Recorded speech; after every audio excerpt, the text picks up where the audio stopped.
Hello,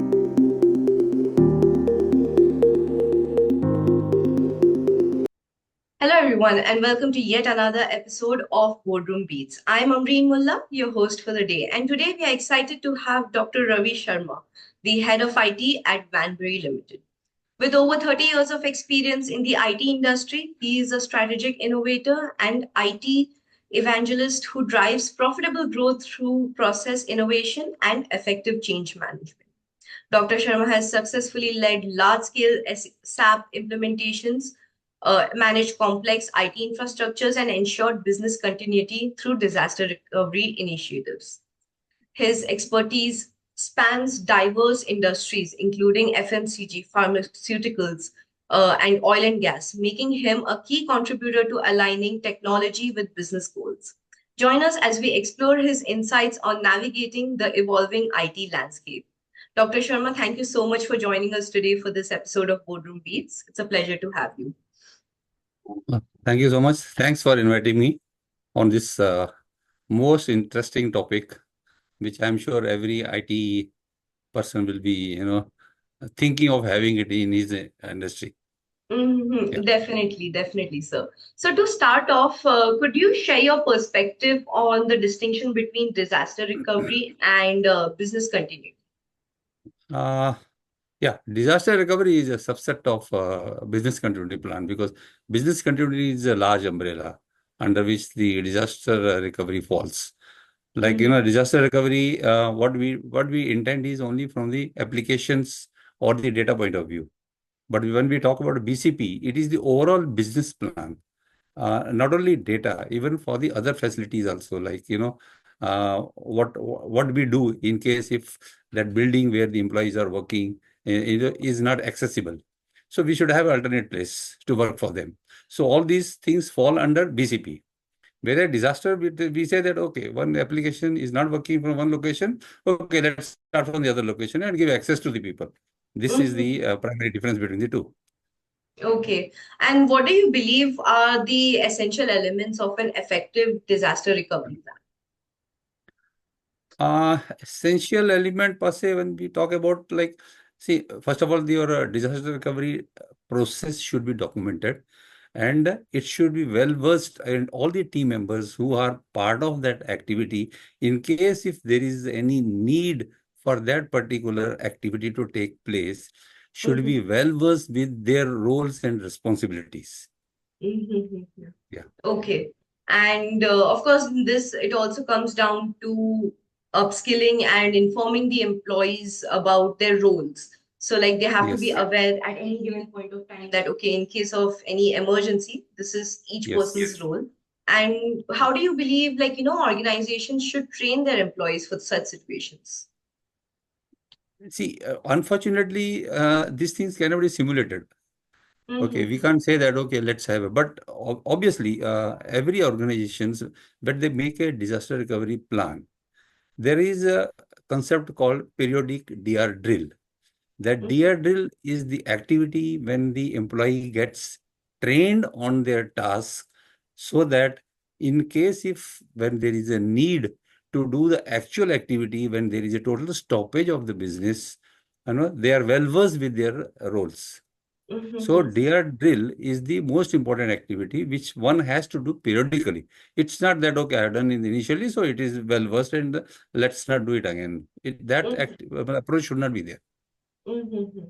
So, in your experience, how do organizations typically identify and prioritize the critical business functions when developing a DR plan? See, first of all, there are two parameters when we talk about a DR plan. Okay, Mm-hmm. one is called, the time, recovery time of point of objective, RPO, and recovery time objective.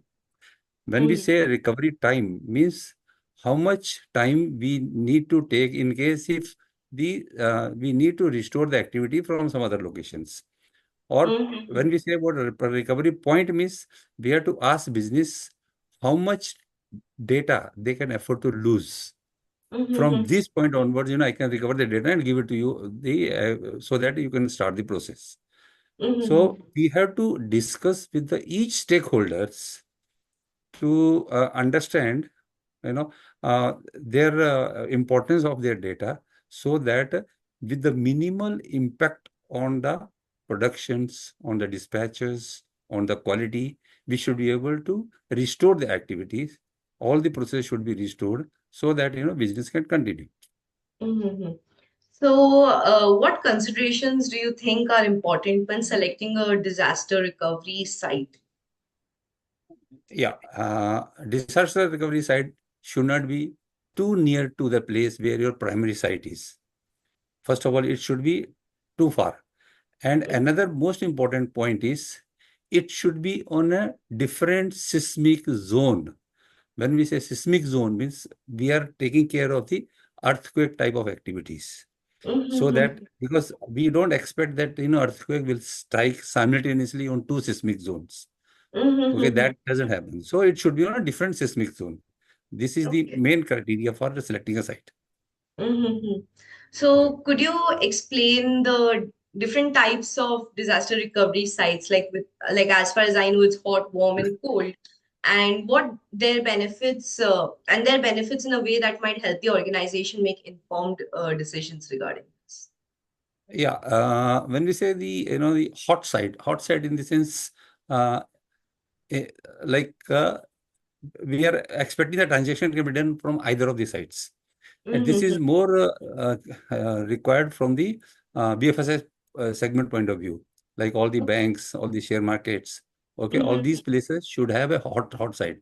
The Mm-hmm. the the only apprehension is that the cost. When we say the hot side, uh, the database is simultaneously committing on both the committing means writing the activity on both the places. So Mm-hmm. that means if my one side goes off, immediately within no time I can switch over to that primary secondary side. So that's the concept of a hot side. But Mm-hmm. the cost is quite high. So most of the industries, they instead of considering the hot side, they have a side which is called as active passive. My primary side is always active, and passive side I will make it active in case if something goes wrong with the primary side. Okay. So that's the difference between the hot and the active passive. The third one Mm-hmm. is called as the cold side. Cold side is so like I'm moving my data to that place. So what all I need in case I need to restore the data? I need to have a similar infrastructure in place. Okay, so that I can restore the activity. That may not be available immediately. So I had to arrange that from the known sources. Mm-hmm. Yeah. So And restoration may it gets delayed, mm-hmm. and giving back to the business the in the overall functioning that gets delayed. Mm-hmm. Whereas hot side means there is no delay. Like, Yeah, it's it. you must have seen that I don't know, most of people have already come across the BSc and NC. They do that DR and Mm-hmm. they started allowing the uh, uh, yeah, transactions to take place on Saturday sometime. See that was Mm-hmm. that's because it was working from their DR site. Yeah. Mm-hmm. Okay, Yeah. that makes sense. So, like, what technologies or tools have you found that would be particularly helpful in managing a disaster recovery effectively? The most important tool I would say is the DR drill, because you have to think of DR drill and and the DR drill is something which gives you the comfort level of your process which you are defined to recover the situation in case if there is a disaster uh, Mm-hmm. in the activity. Mm-hmm. So that's the main thing. And when you increase the number of DR drills, like the frequency of the DR drills, obviously you get better comfort levels, and subsequently the management also says that okay, yes, we know that in case if we are stuck with something, we have a department who has taken care of the DR process, and it can be restored. Mm-hmm. Yeah. So, like, of course, like you suggested, a DR drill is a necessity in any company. Mm. especially if they're working in a sector like BFSI and any high stake industry. So I'm sure that there would be certain best practices that people should follow when it comes to regularly testing and updating the disaster recovery Yes. plans. So what would be your Yeah. suggestion? I can give an example with, I won't name the company, but my previous company where I was working a few years back, we had set up a DR site in a different seismic zone in a different city. And initially, when we set up the entire process, we started doing the DR drill on quarterly basis. What Mm-hmm. we used to do is that we'll switch off the we'll make that site active and close manually. We'll assume that the site is not functioning. So we'll close this particular site manually so that the control can be shifted to the DR site. So this Mm-hmm. activity we used to do no, on a quarterly basis. So and what we say that we'll take a DR drill time as let's say about half a day, and we'll ask the users to start working from there, key in the processes, create purchase orders, okay, and and end of the day, we have to see that the control is shifted back to the primary site.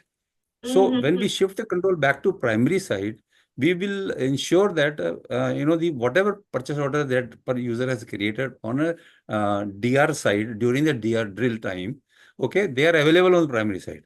So that is the Mm-hmm. whole purpose. Suppose if those documents are not available, then no point of having a DR site. So Mm-hmm. that's the comfort level we started, experience in the beginning, and we did this activity for about couple of years, doing it on a quarterly basis. Then Mm-hmm. once we had a full comfort level, we started doing it on annually basis, once in a annual. Yeah. Mm-hmm. So Definitely, I'm sure that's the that main activity you have to think. I'm sure that was very helpful here. But one thing that I wonder with such VR drills is how do you foster open communication among team members during a crisis? Like VR drills can help in the moment, but when it is an actual crisis moment, like, it's like not a drill anymore. How do you ensure everyone is informed and engaged about such things?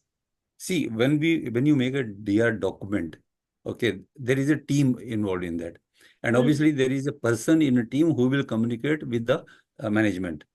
There's Mm-hmm. whatever something happens here, there's only one person will communicate, and there is a person who will be giving instructions to the team members. What are the activities they have to do at what time, so that Mm-hmm. everything gets defined in the particular document. Mm-hmm. Okay. So Okay. once that thing is followed religiously, obviously we can expect that the all the stakeholders, they get informed, and they know that there is a crisis, and obviously they have the comfort level, so they know that they will come out of the crisis, and may not lose any data, and then get the business rolling. Mm-hmm. So, Yeah. looking towards the future, what trends or changes do you foresee that would impact the disaster recovery and business continuity efforts? Uh, it's a very tough to predict the future at this moment, Mm-hmm. because we have every time we have uh, news coming up that this particular site is hacked by the hackers, and there is a ransomware attack, or they have stolen the data. Okay. Mm-hmm. And what is more important for this is that uh, if somebody attacks your primary site, he will not attack immediately. He will try to do some discovery. And in that discovery process, he'll come to know where is your secondary site or where is your DR site. And I'm sure that those people will try to get into that particular location and see that, that is also non-accessible. So Mm-hmm. what we need is we need to have a place in such a way that, the access to the DR side, it should be as much restricted as possible. And Mm-hmm. whoever is, being sort of, or whoever is trying to access that particular site, there should be a sort of a proper verifications. There should Mm-hmm. be, we call it zero trust, should be followed. So that, like, zero trust means I should not trust anybody. Okay. Mm-hmm. I have to first confirm myself, verify myself before things get going in that particular location. So this Mm-hmm. process should be followed. Otherwise, so Definitely. many things are happening and it's very difficult to protect. Mm-hmm. Of Yeah. course, like one of the main things that I learned in the past few days was that not everyone should have access to everything in the company, right? Yes. It has to Need-based be access. their First of all, role. need-based access, and that also should be verified before it is given. Mm-hmm. Yeah. Definitely. Yeah. So, sir, thank you for your insights today. It was genuinely very, I mean, I've never really looked into disaster recovery strategies or anything like that. So, definitely, this was quite insightful for me, and I'm sure for many of our viewers as well. So thank you so much. Thank you. Thanks for calling me. And I hope whatever little I could share, it will benefit the people in the industry. Definitely, Thank you. sir. Thanks. So, to our viewers, thank you for tuning into this episode of Boardroom Beats. We hope you enjoyed this deep dive into the mind of a true IT leader. And we hope that you subscribe to our channel for more exclusive interviews with industry leaders just like Dr. Sharma here. Stay tuned for upcoming episodes where we continue to explore the strategies, challenges, and the visions that are shaping the future of business and technology. Until next time, keep the conversation going and stay inspired.